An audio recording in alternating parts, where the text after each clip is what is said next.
All right, so you want to make some sourdough bread. You've seen some people doing this on the internet.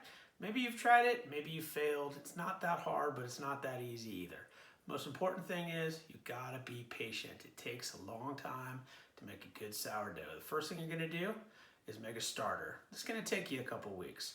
Once you're done with that, you got a good healthy starter, then you're gonna start making bread dough. Once the bread dough is risen, again, takes a couple days, you can shape your loaves and then finally bake them. Plan to be patient. All right, so today we're gonna make a sourdough starter. Very simple to do, but it takes time. You gotta be patient with it. So I'm gonna take about a half a cup of flour, and this is just normal all-purpose flour. You can use bread flour or other flours if you want, and about an equal portion of water.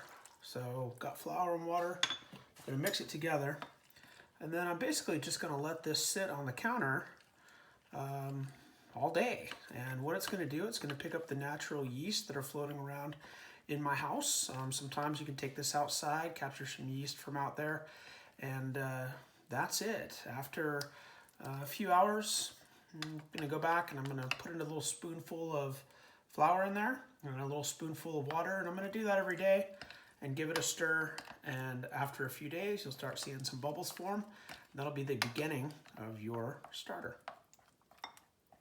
If you want to do a cheesecloth, a lot of times you can just throw a cheesecloth over that, and that's just a real thin piece of cloth, and that will keep bugs out of it if you got bugs flying around your house. But for the most part, I leave mine sitting out. After a few days, you can cover it lightly with a lid, and that'll still let everything in there breathe. But the most important part is be patient, feed it every day, and you'll see the magic happen.